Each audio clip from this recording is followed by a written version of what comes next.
I'm going to make a video, and probably several. And maybe I might put them up on different days, I don't know. But one thing I'm thinking about is about myths.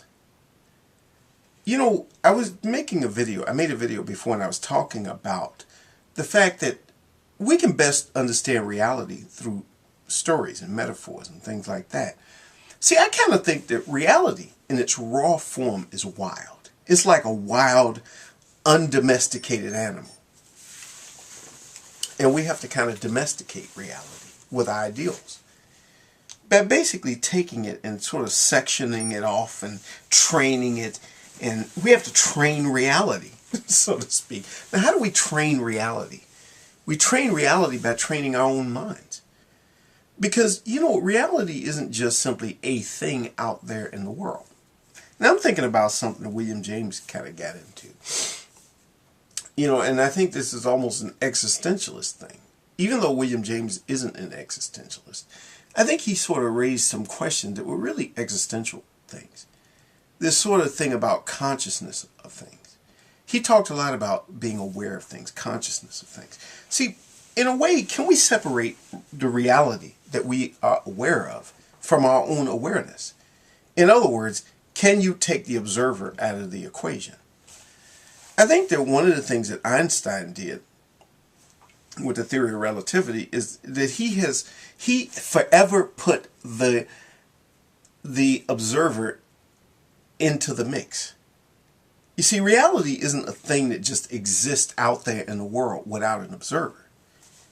The observer is a part of it, and the observer's consciousness is a part of it.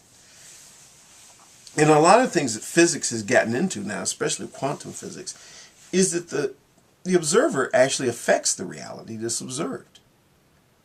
Now, I'm not a physicist, so I'm not going to go into all those details and you know, basically talk about areas that I really don't know that much about. But I do understand that much, that has become a factor now in quantum physics, that the observer is a part of everything. You can't talk about time and space, for example, without looking at the observer. What's important is that time and space are subjective realities. I think that was a point that Einstein had come to, a conclusion he came to. Time and space are something that's generated by our own consciousness. We are aware of time. We are aware of space. But in fact, they don't exist in the physical world. But we have the clear perception of these things. See, there are a lot of things I've come to the conclusion of that we perceive as being real, but they aren't real. You know, one of the things I had thought about millions of times before was that, you know, how we use linear terms to describe nonlinear reality. Like we talk about being close to people. You know how that has a linear quality to it. Close. You could be close to somebody, or you could be distant. You know, you could have a relationship that you started off with somebody and you were very close to that person, but then you drifted apart with that person. Now, it doesn't necessarily mean you drifted apart physically. You could be married to somebody, for example, and distance has come between you and that person. Yet physically you're in the same proximity with each other. But what do you mean? What exactly do we mean by that? We're really referring to our own experience of something, to our consciousness. We're conscious of the fact that we don't feel close to that person like we used to. We used to feel close. See, things like closeness and far exist in our minds. Which get me to another thought, something I was thinking about. A lot of times, we say that when something is in our minds, we're talking about things that are not real. If it's in our mind, it's not real. You know, the opposite of real is imaginary. But is that really the case?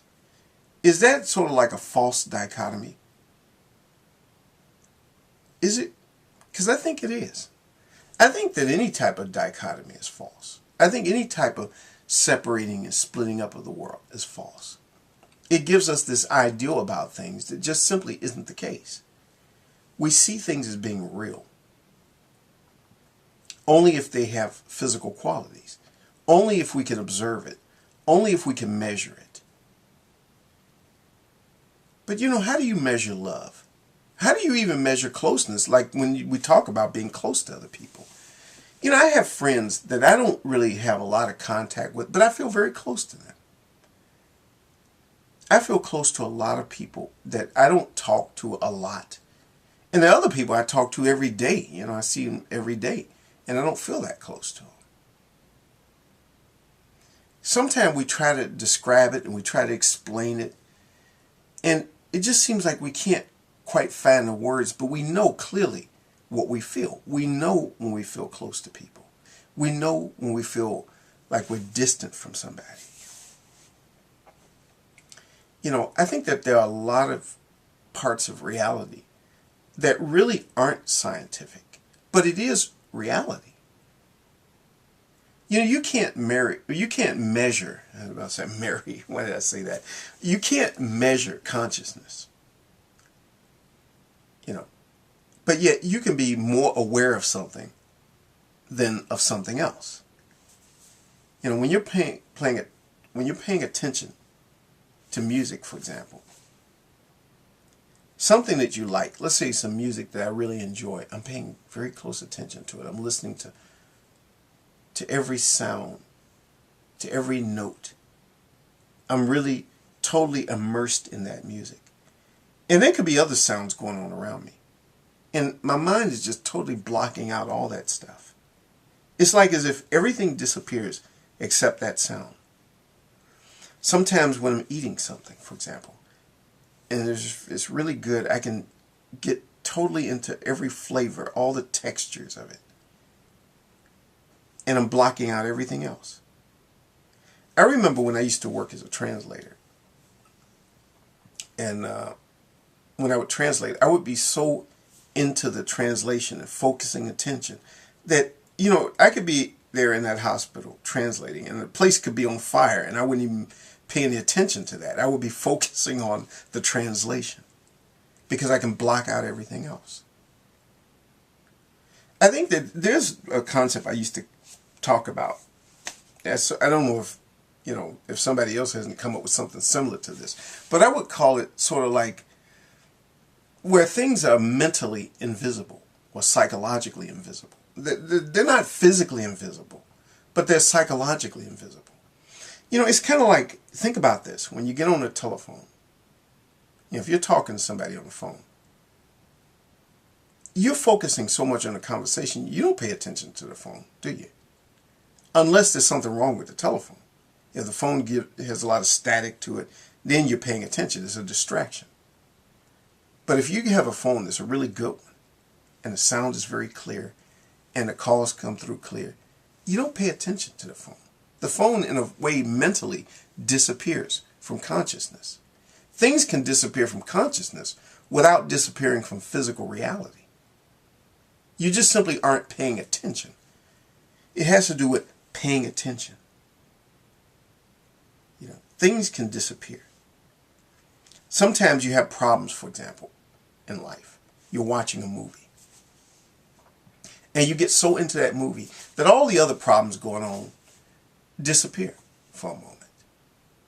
You don't think about, health problems or financial problems or relationship problems while you're intensely involved in that movie or that, let's say, a play or something else. Or like the situation I mentioned about food or about listening to music or something like that. It becomes a distraction. It becomes a way of escaping. And again, I'm talking about linear reality, using linear words to describe nonlinear reality. We talk about escaping, getting away, in a sense, talking about location, a place. We're escaping. We're getting away from something. But in fact, we really aren't escaping. We're just simply not focusing our mind on something. And we don't really just simply not focus, because that gets me into a whole nother topic when I talk about the negatives. We are focusing on something else to the exclusion of everything else. Just an interesting thought. Just thoughts on my mind about something. I always like to talk about things like that, kind of crazy things that just don't make any sense, but it does make sense if you think about it. Something to think about.